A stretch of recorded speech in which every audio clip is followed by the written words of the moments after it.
La verdad que es una iglesia que de siempre, porque esta iglesia nace a partir de la obra de nuestro hermano Cachito, cuando todavía estaba allí en Indauchu, y la verdad que siempre ha sido una iglesia con la que gente de aquí, a la que conozco desde hace mucho tiempo, la verdad que aprecio mucho. Y también otras personas que he conocido no hace mucho tiempo, pero que también, como comparto candidatura, como puede ser el hermano Johnny y el hermano Josué, a los que también aprecio mucho y que se dan a querer. Así que me encuentro muy contento de estar aquí entre ustedes. Y sin más, pues vamos a ver si el Señor tiene misericordia de nosotros y vamos a ver si nos habla por medio de su palabra. Vengo con un pensamiento que, aunque es sencillo, creo que puede hacer bien a las personas. Así que sin más vamos a leer en el Salmo 139, versículo 16. Dice así la santa palabra de Dios: Mi embrión vieron tus ojos, y en tu libro estaban escritas todas aquellas cosas que fueron luego formadas, sin faltar ni una de ellas. Me gustaría en esta tarde que mi hermano Johnny, allí atrás, presentara este rato en el cual vamos a compartir su palabra. Gracias, Jesucristo, porque en la tarde nos prestas a tu siervo, y con una palabra, Señor, para una prueba.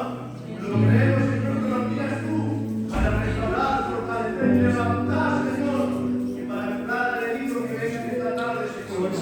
Diga a tu siervo con poder y gloria, Señor, y en sus manos lo dejamos, en el nombre de Jesús. Amén. Amén. Vamos a volver a leer el versículo. Dice así la palabra en el Salmo 139, versículo 16. Mi embrión vieron tus ojos, y en tu libro están escritas todas aquellas cosas que luego fueron formadas, sin faltar ni una de ellas. Creo que todos hemos experimentado la sensación de haberle fallado a Dios. Este versículo que acabamos de leer viene a decir que Dios ya ha visto toda nuestra vida de antemano. Antes siquiera de que hayamos nacido, el Señor ya ha visto cada día de nuestra vida. Cada paso que vamos a dar, cada decisión que vamos a tomar, cada palabra que vamos a decir, cada fallo que vamos a cometer, cada error, cada debilidad, Dios ya la sabe todo de antemano. Dicho esto, hay que entender que si Dios ya ha visto toda nuestra vida, entonces es imposible decepcionar a Dios. Y esta es la idea con la que vengo a transmitirles hoy. No podemos atribuir a Dios la palabra decepción, porque una decepción implica un sentimiento de tristeza producido por un desengaño. ¿Y qué es un desengaño? Un desengaño se produce cuando una persona tiene altas expectativas acerca de otra que luego no se cumplen, y como estaba engañado acerca de lo que esa persona podía dar de sí, me ha defraudado, porque yo pensaba que iba a dar más de sí. Pero Dios no tiene este problema, porque Dios ya sabe exactamente las expectativas que debe tener con cada uno de nosotros, y nunca va a tener unas más altas expectativas de las que Él sabe que debe tener. Por lo tanto, Dios no está engañado con nadie, es imposible decepcionar a Dios. El conocimiento de Dios no solamente se limita a que Él sabe todas las cosas que vamos a hacer en nuestra vida, sino que también es capaz de saber todas las cosas que llegaríamos a ser capaces de hacer si se dieran las circunstancias apropiadas, pero que nunca vamos a llegar a hacer. Amén. Amén. La Biblia nos enseña que el pecado nos ha afectado tan adentro de nuestro corazón que existen unos contenidos muy profundos y oscuros que ni siquiera nosotros mismos somos capaces de identificar, debido a que reprimimos sin darnos cuenta todos esos contenidos, toda esa oscuridad que alberga nuestro corazón. De tal forma que cosas que nosotros en un momento dado podemos llegar a ser capaces de decir: yo jamás sería capaz de hacer eso. Cuando se dan las circunstancias apropiadas, vemos que se manifiesta algo que estaba latente y que nosotros mismos identificábamos que teníamos en nuestro corazón, pero que estaba ahí. Hasta ahí Dios nos conoce. Esto es algo que viene reflejado en la Biblia.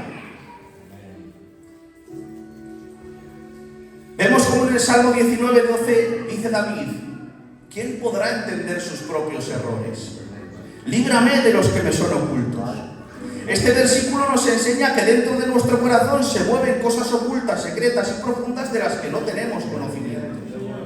Hay otro versículo en el Salmo 139, versículos 23 y 24 que dice: examíname, oh Dios, pruébame y conoce mis pensamientos y ve si hay en mí camino de perversidad y guíame en el camino eterno. Amén. En este versículo se nos está declarando que dentro de las personas existen pensamientos inconscientes que la propia persona desconoce. De ahí que el salmista le pida a Dios y le diga: examíname, porque yo no puedo. Esta palabra examíname significa literalmente sondéame, y la imagen a la que alude esta palabra es a la de sumergirse a unas profundidades tan profundas, con una luz muy pequeñita que es imposible de poder ver todo lo que hay ahí.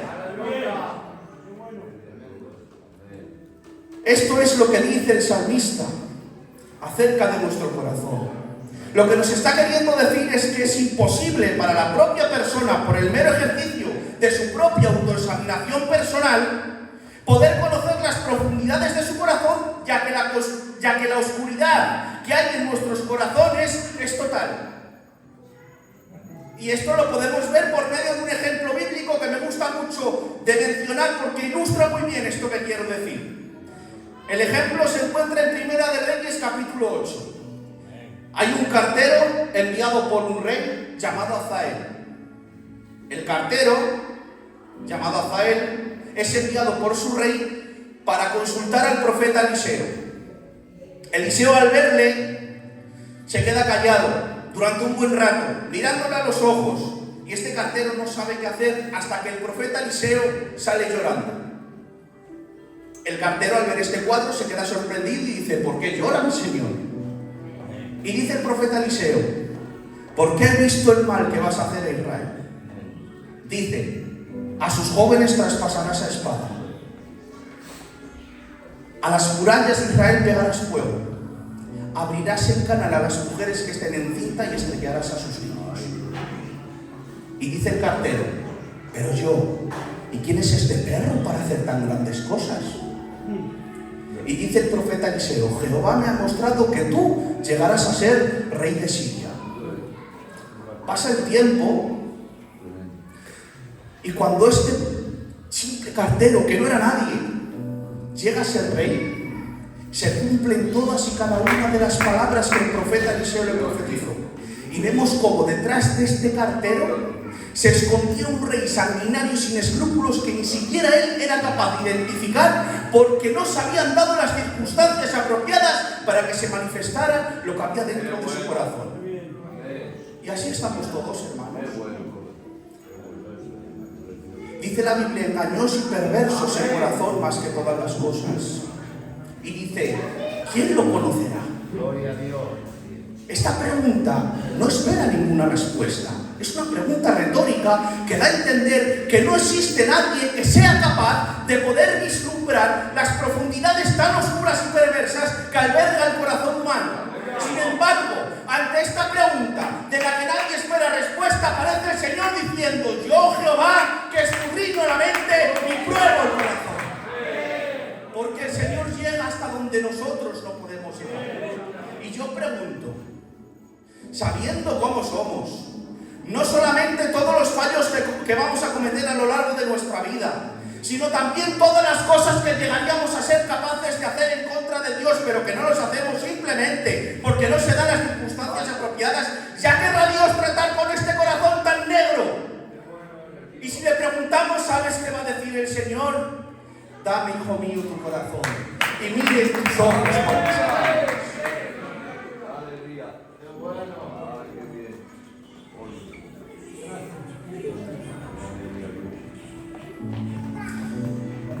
Pero entonces, ¿qué es lo que sentimos? cuando hemos hecho una promesa a Dios y no la hemos podido cumplir. ¿Por qué sentimos que hemos decepcionado a Dios si a Dios no se le puede decepcionar?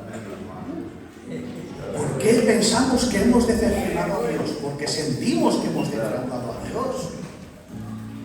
¿Saben lo que ocurre? Que cuando nosotros, en un momento en el que el Señor nos ha visitado cuanto más lo necesitamos, y hemos sido conscientes de todas las cosas malas que nosotros hemos hecho, y en ese momento en el que hemos sentido la presencia de Dios de una forma que no merecemos, en nuestra emoción hemos llegado a decir: Señor, te prometo que yo ya no vuelvo a hacer esto. Te prometo que a partir de ahora va a ser diferente.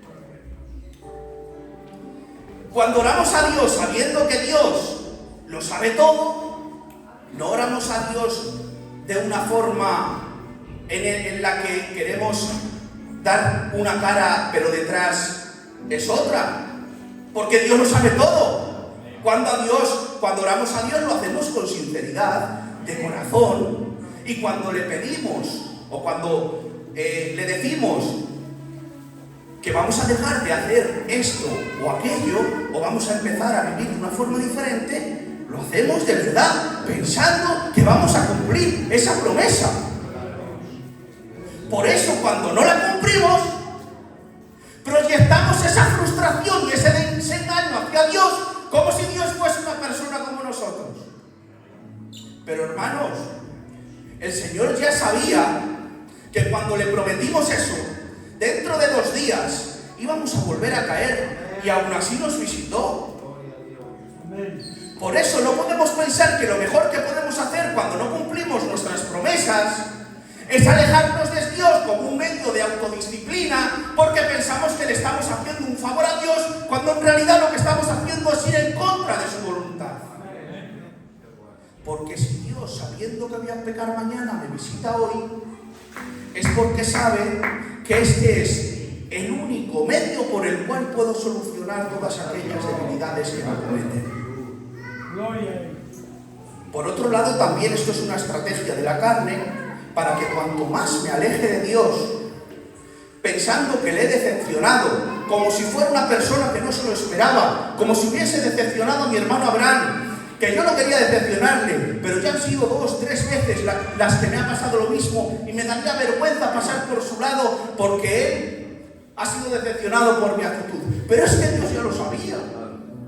Dios no tiene ese problema. Y no podemos tratar a Dios de la misma forma en la que trataríamos a cualquier otra persona. Porque Dios lo único que quiere es seguir tratando con nosotros para poder ser capaces de superar esas cosas que queremos superar.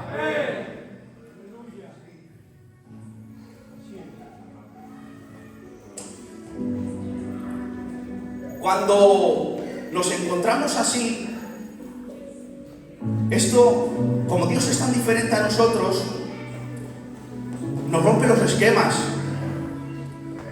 porque es algo que no podemos asimilar.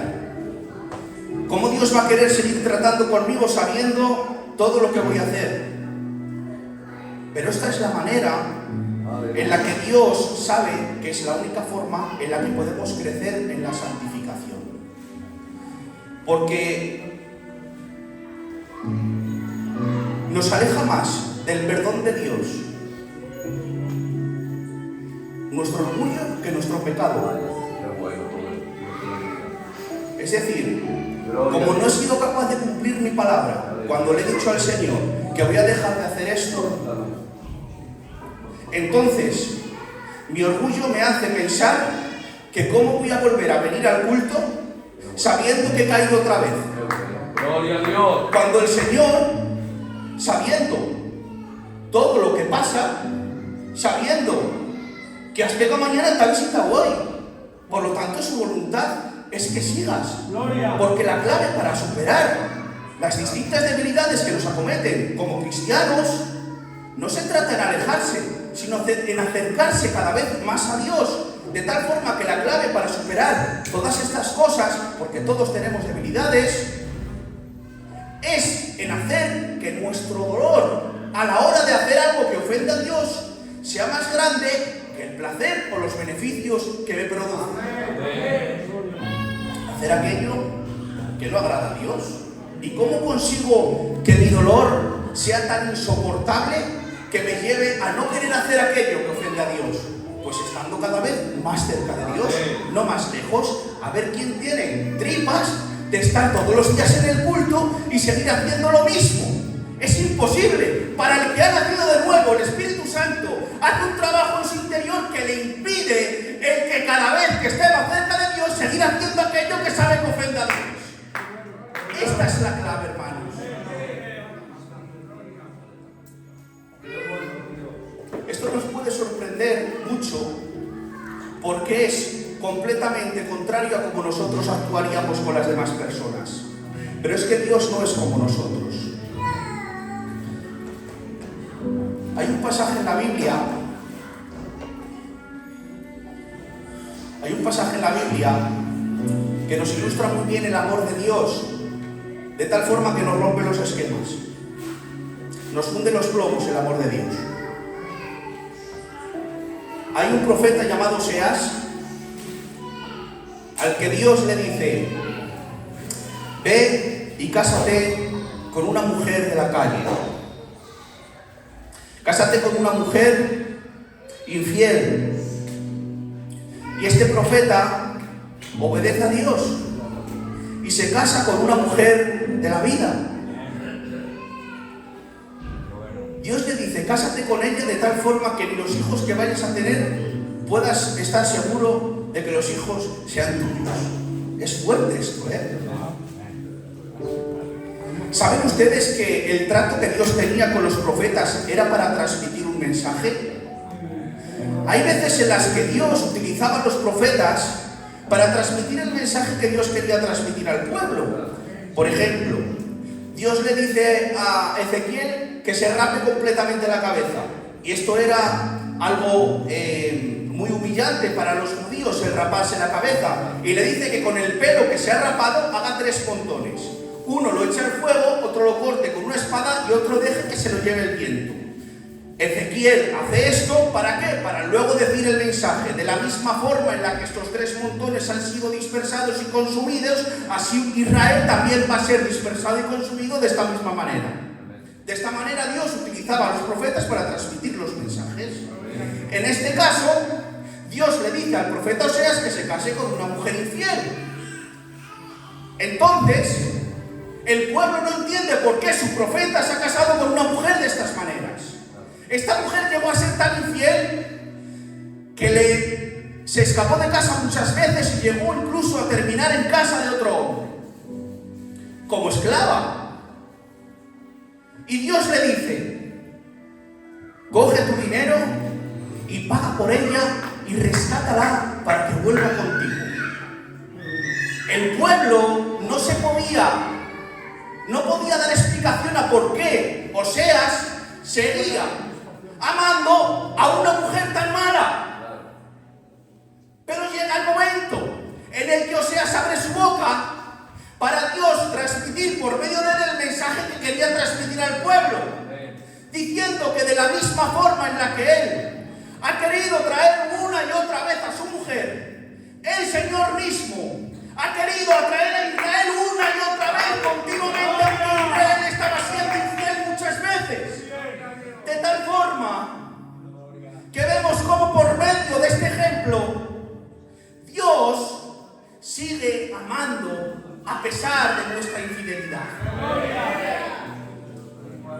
Si pensamos que lo mejor que podría haber hecho Oseas con aquella mujer era dejarla como esclava porque no se merecía sufrir lo que estaba sufriendo, no nos sorprendería pensar que lo mejor que podría haber hecho Dios con nosotros hubiera sido dejarnos a un lado, porque nosotros también hemos sido infieles muchas veces. Pero menos mal que el amor de Dios no es como el nuestro, porque el amor de nosotros está fundamentado en el trato que se recibe por parte de los demás, de tal forma que mi amor por usted aumentará o disminuirá en consecuencia a los actos de aprecio, de desprecio que yo reciba por parte de usted.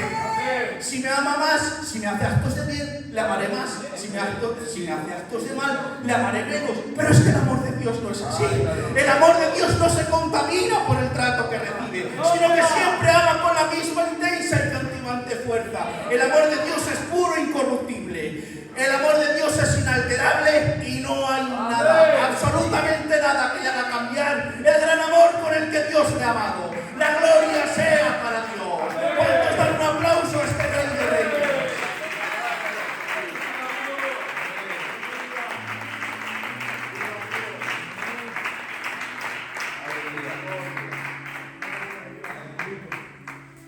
El amor de Dios no es movido por las circunstancias, sino a pesar de ellas. No se ve influido por lo que ocurra a su alrededor, sino que se mantiene intacto ocurra lo que ocurra, y no depende del trato que éste reciba, sino que permanece inalterable por siempre. No podemos pensar que Dios no nos perdonará más simplemente porque nosotros en su lugar no lo haríamos, porque Dios no es como nosotros. Yo le puedo hacer tantos males que cuando quiera pedirle perdón, usted no quiera perdonarme porque su amor hacia mí ha sido contaminado por todos los actos de maldad que yo he cometido contra usted. Pero esto no pasa con Dios. Por eso, en Jeremías 3, vemos cómo el Señor dice: vosotros decís que si una mujer se ha ido con otro hombre, pero su marido no puede volver a ser recibida por su marido, porque eso sería una vergüenza. Dice: tú, Israel, has fornicado con mucha gente, has fornicado con muchos amigos, te has ido detrás de muchos dioses. Y dice: mas yo os digo, volveos a mí, dice Jehová.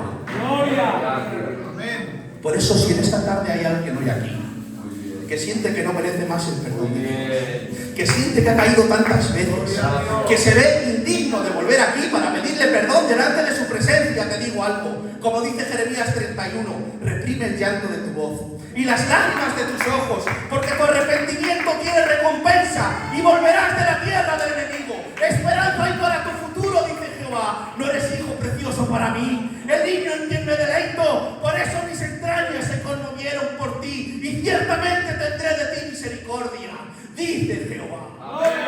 ¿Cuántos aplauden a este Rey?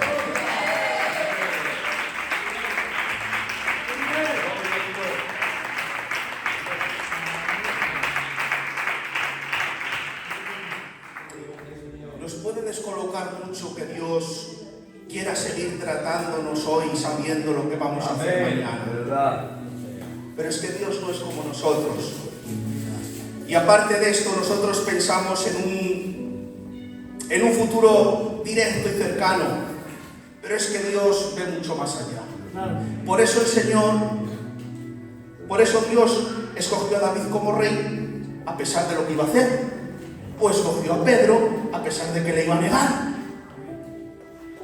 Así podríamos poner muchos ejemplos de cómo Dios ha escogido a personas que después la mandaron. Porque Dios es el único capaz de ver más allá de nuestras caídas y vernos a través de lo que podemos llegar a ser, y no de los fallos y caídas que tengamos. Por eso te trata en el hoy y en el ahora, aunque mañana le falles, porque sabe que pasado mañana puede que consigas cumplir la promesa que le hiciste. Y sabe que solo por medio de ese trato y a pesar de tus caídas es como conseguirás alcanzar el propósito que Dios tiene para llevar a cabo contigo. Dios ve más allá, no ve a mañana, no ve a pasado, no ve a dentro de unos días cuando he vuelto a caer y he aguantado lo que he podido. Dios ve mucho más allá. Por eso dice la Biblia, entre otros versículos, aunque hay varios, en Romanos 8:30 dice: y a los que predestinó, a estos también llamó, y a los que llamó, a estos también justificó, y a los que justificó, a estos también glorificó. ¿Por qué está todo en pasado? ¿No, estamos glorificados ya? No. Pero ¿por qué dice que a estos que han llamado hemos sido glorificados ya? Porque Dios ya lo está viendo. Dios conoce toda nuestra vida, pero también ve el final de la película, y por eso el Señor ya es como que puede saber, que puede disfrutar de nosotros en el cielo a pesar de que estamos aquí. Por eso nos puede romper los esquemas el pensar que Dios, sabiendo que voy a fallar hoy, sabiendo que voy a fallar mañana, me visita hoy. Pero es que Dios ve mucho más allá y me ve ya con Él, y lo que en un momento puede ser una lucha agonizante porque el pecado me está haciendo pasar las de Caín, cuando lleguemos al cielo no va a ser más que algo testimonial, algo anecdótico, porque hemos llegado a la meta. El Señor lo está viendo ya. Por eso dice que nos ha limpiado. ¿Qué nos ha limpiado? Los pecados que hemos hecho antes de aceptar a Jesucristo solo. Solo los que hemos hecho en el pasado. No, los que hagamos ahora y lo que también vamos a hacer. Dios eso ya lo ha pagado. No hay nada más que hacer. Y nosotros como hijos se trata de que como amamos a nuestro Padre, intentar pecar lo menos posible. Pero nuestro pago ya ha sido saldado. Nuestro pago ya ha sido pagado. Por eso, no sufras más pensando que no eres alguien que en realidad eres. Porque no hay mayor agonía que esta. Pensar que uno no es hijo cuando está dolido y está sufriendo una agonía porque quiere ser mejor hijo y no puede. ¿De dónde nacen estos deseos? Pueden nacer de un corazón humano, de un corazón corrompido por el pecado. Imposible, dice la Biblia. Por eso te digo en esta tarde, alégrate, eres un hijo de Dios.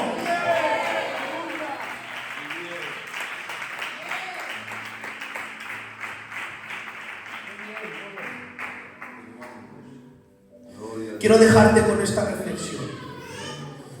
Quédate con este pensamiento. Al Señor no le pillas por sorpresa.